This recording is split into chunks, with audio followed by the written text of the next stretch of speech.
पंढरपूर नगर परिषद 2025 पंढरपूर नगर परिषदेच्या निवडणुकीचा धुरळा सध्या जोरदार उठतोय। पंढरपूर शहरामध्ये विठ्ठल परिवार, महाविकास आघाडी या सगळ्यांची मोठ बांधण्यासाठी जे कसोशीने प्रयत्न करतायत ते मनसेचे नेते दिलीप बापू धोत्रे आपल्या आजच्या या करेक्ट कार्यक्रमामध्ये उपस्थित आहेत। आणि बापूंना आपण विचारणार आहोत की ही जी सुरुवातीला बांधलेली मोठ जी आहे ती मोठ पुन्हा एकदा विस्कटली गेली, आता ती पुन्हा बांधली जाणार का, इथपासून आपण त्यांची प्रश्नांची सुरुवात करूया। नाही, सगळ्यात महत्वाचं काय आहे की तुमचा खूप मोठा गैरसमज आहे। निवडणुका राजकारण म्हणले की शंका कुशंका, चुकीच्या अफवा या सगळ्या गोष्टी होत असतात। कारण ह्याला गोबेल्स नीती म्हणायची, ओढा आणि तोडा अशा पद्धतीचे हे राजकारण असतं। संशय निर्माण करायचा आणि मग याच्यातनं काय निघतंय का बघायचं। कारण विठ्ठल परिवाराच्या माध्यमातून विठ्ठल परिवाराच्या विचाराचे सर्व नेते त्या ठिकाणी आज आम्ही एकत्र आहोत आणि निश्चितपणे ही निवडणूक आम्ही सगळेजण एकत्रितपणेच लढवणार आहोत। पंढरपूरमध्ये काय अफवा उठतात किंवा काय चाललंय, काय चर्चा आहेत, याच्यापेक्षा मी रोज त्या घडामोडीत आहे। नाही बापू, मी थांबवतो 2 मिनिटं।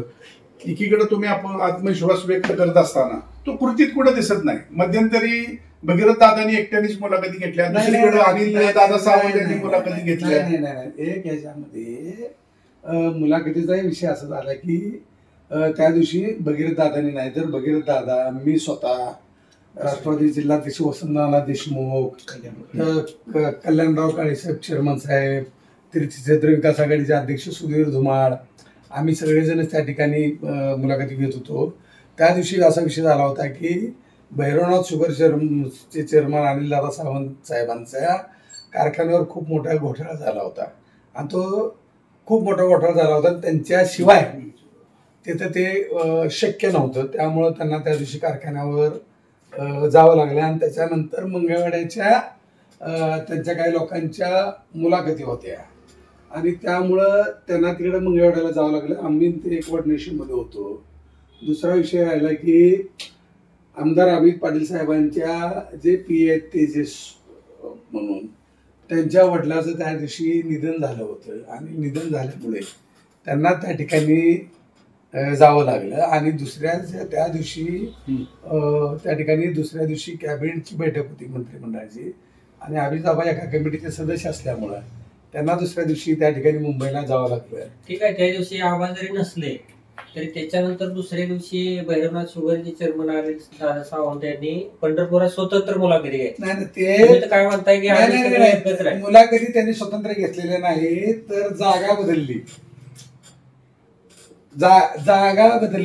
की अनिल दादा सावंत साहेबांच्या बंगल्यावर त्याचे आम्ही सांगितलं।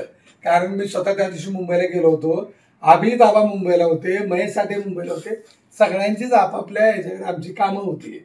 कारण आम्ही का सगळेजण मुंबईला गेलो होतो वेगवेगळ्या ह्याच्यामध्ये, कारण आता इथून पुढे 20 दिवस आम्ही मुंबईला जाणार नाही। मग ती शेवटचा हेल्पाटा म्हणून सगळे वेगवेगळ्यासाठी कामं करायला त्या ठिकाणी गेलो होतो आणि अनिल दादांना आम्हीच सांगितलं होतं की तुम्ही त्या ठिकाणी मुलाखती सगळ्यांच्या घ्या। भगीरथ दादा इथंच होते ना? नाही, भगीरथ दादांना काय झालं की वेळ कमी आहे। भगीरथ दादांना त्या दिवशी मंगळवेढ्याला मुलाखती होत्या, मंगळवेढ्याच्या नगरपालिकेच्या मुलाखती भगीरथ दादांना असल्यामुळं आम्ही सांगितलं होतं की भगीरथ दादा मंगळवेढ्याला मुलाखती घेतील, अनिल दादा इकडे घेतील, सगळ्या उमेदवारांचे अर्ज एकत्रितरित्या करून त्या ठिकाणी आम्ही सगळेच नेते मंडळी बसून कुणाला उमेदवारी द्यायची आहे त्या उमेदवाराचा सगळ्या त्या पद्धतीने अभ्यास करून आम्ही तो निर्णय घेणार आहे। अजून आत्मविश्वास आहे की ते एकत्र येतील? आत्मविश्वास काय, 100% एकत्र येतील। नाही, एकत्र आलेलो आहे, त्याच्याबद्दल काय नाही दिसलं ना। आता कसं की तुम्ही पत्रकार आहात, तुम्ही कुठल्या अँगलने घ्यायचं का होतं 24 तास आम्ही सगळेजण मिळून फिरलं पाहिजे असं नाही ना। कारण आता काम आहे, शहर मोठं आहे, 2 शहरांची निवडणूक आहे, प्रत्येकाला विभागून दिलेला आहे, वेगवेगळी कामं आहेत, अर्ज, उमेदवारीचे अर्ज, वकील, बाकीच्या गोष्टी, वेगवेगळ्या ठिकाणी भेट देणं, नुसतेच उमेदवारांवर चर्चा करणं नाही ना।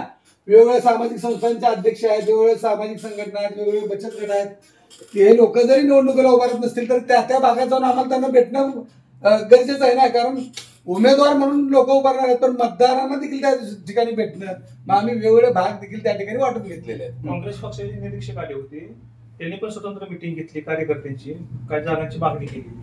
नाही, याच्यामध्ये कसं असतंय की सगळे पक्ष आता या आमच्या आघाडीमध्ये सगळ्या पक्षाची लोक आहेत. मग मनसे आहे, दोन्ही राष्ट्रवादी आहे, दोन्ही शिवसेना आहे, काँग्रेस आहे, रिपब्लिकन पार्टी ऑफ इंडिया आहे, सगळेच पक्ष या ठिकाणी ओरिजिनल आपलं काय म्हणतात त्याला ठीक आहे, जाऊ चला विषय, पण सगळेच पक्ष याच्यामध्ये आहेत. मग त्या त्या पक्षाचे प्रमुख लोक येऊन त्या त्या ठिकाणी निवडणुकीचा माहोल आहे, त्या त्या पक्षाचे निरीक्षक म्हणून येऊन त्या त्या ठिकाणी त्या कार्यकर्त्यांना विचारत असतात की कशा पद्धतीने निवडणुकाला सामोरं गेलं पाहिजे. आता मी मनसेचा असलो तर मी माझ्या पक्षाला सांगितलं असतं की बाबा आम्ही आघाडीतून लढणार आहे. मग त्याच पद्धतीने काँग्रेसचे निरीक्षक आले, मग त्यांच्या लोकांनी सांगितलं की बाबा आम्ही आघाडीतून लढवणार आहे. कारण तुम्ही हॉटेल ग्रँड रोडची मिटिंग बघितली असेल, महाविकास आघाडी म्हणून आम्ही एक मिटिंग घेतली होती. त्या मिटिंगमध्ये काँग्रेसचे जिल्हाध्यक्ष त्यांचे निरीक्षक हजर होते, राष्ट्रवादीचे जिल्हाध्यक्ष त्यांचे निरीक्षक हजर होते, मी मनसेचा होतो, शिवसेना उद्धव बाळासाहेब ठाकरे गटाचे जिल्हाध्यक्ष संभाजीराजे शिंदे उपस्थित होते.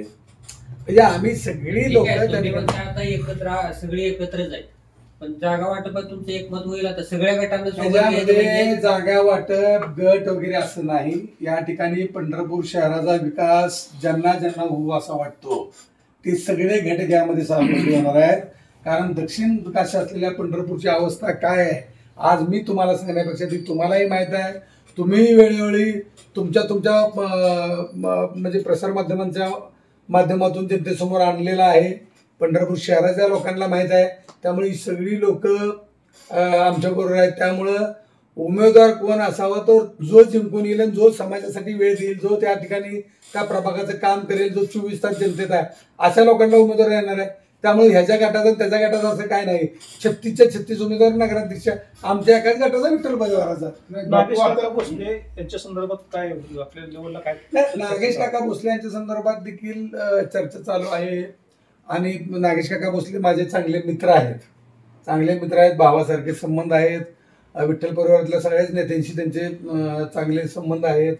त्या विषयावर देखील आमची चर्चा आहे. निश्चितपणे आम्हाला आशा आहे की निश्चितपणे नागेश काका देखील आमच्यावर येतील, आशा आहे मला. तर त्यांनी भाजपचे मुलाखत दिली ना, कुठं मुलाखती दिल्या किंवा काय ह्याच्यामध्ये जाण्यापेक्षा जे लोक आमच्यावर येतील त्यात सगळ्या लोकांना बरोबर घेऊन त्यांच्या मार्गदर्शनाखाली, त्यांच्या नेतृत्वाखाली, त्यांच्या सूचनेवरून ही निवडणूक आम्ही लढवणार आहे. संतोष नेत्राव मागच्या निवडणुकीला तीर्थक्षेत्र विकास आघाडीचे उमेदवार होते, काँग्रेस पक्षाचे उमेदवार होते.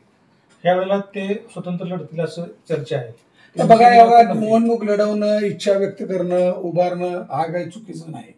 प्रत्येकाला वाटत असं की मी उभारलो पाहिजे, मी निवडणूक लढवली पाहिजे, मला उमेदवारी मिळाली पाहिजे, प्रत्येकाचं स्वप्न असतं. तसंच आमच्या संतोष भाऊंचं देखील आहे. संतोष भाऊंनी निश्चितपणे पाठीमागे निवडणूक लढवली होती, त्यांना चांगल्या प्रकारची मतं पडली होती. परंतु या सगळ्या विषयावर संतोष भाऊंची आमची देखील चर्चा झालेली आहे. निश्चितपणे याच्यामध्ये चांगला मार्ग निघेल. आता महाविकास आघाडीची मोठ म्हणून आपण सगळे एकत्र नेते आणले. काल एका वृत्तपत्रामध्ये अशी बातमी होती की आमदार अभिजित पाटील हे मुंबईमध्ये आहेत आणि 2 दिवसानंतर आल्यानंतर ते आपली भूमिका जाहीर करणार.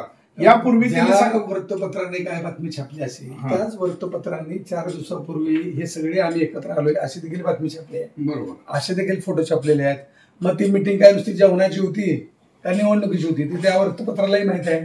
मग कसं असतंय की ह्याच्यामध्ये माझी तुमच्या सगळ्यांच्या माध्यमातून सर्व आपल्या पत्रकार बांधवांना माझी विनंती आहे की एखादी गोष्ट कन्फर्म केल्याशिवाय, संबंधिताला विचारल्याशिवाय कृपया आपण आपलं मत व्यक्त करू नये. माझ्या अशी प्रसार माध्यमातून आमच्या पाठीमागे आहे. नाही, तुमची तळमळ बरोबर आहे. नाही, तुमची तळमळ बरोबर आहे. परंतु मी मगाशी सांगितल्याप्रमाणे की कृतीत हे दिसत नाही. कारण का की अभिजित पाटील पंढरपूर तालुक्यातील काही लग्न समारंभाला उपस्थित होते, आमदार साहेब स्वतः, मात्र मुलाखतीला नव्हते. कल्याणराव काळे साहेब आले, 1 तासभर थांबले आणि निघून गेले. हे अशा ज्या घडामोडी घडतात त्यामुळे राजकारणात सगळे संभ्रम निर्माण होतो. पहिली गोष्ट एक लक्षात घ्या की त्या दिवशी आमची सगळ्यांची चर्चा झाली होती सकाळी. मुलाखती मी घेतल्या काय, भगीर दादानी घेतल्या काय, किंवा अभिजित दादांनी घेतल्या काय, कोणी घेतल्या. मुलाखती घेणं आमचे सगळ्यांना कॉमन प्रश्न होते. असे काही वेगळे प्रश्न कोणाला नव्हते की आमचे जे काही मोजके 5-7 प्रश्न होते ते कॉमन प्रश्न विचारत होतो. त्या प्रश्नांची उत्तरे संबंधित इच्छुक उमेदवार जे उत्तर देईल ते आम्ही लिहून घेतलेलं आहे.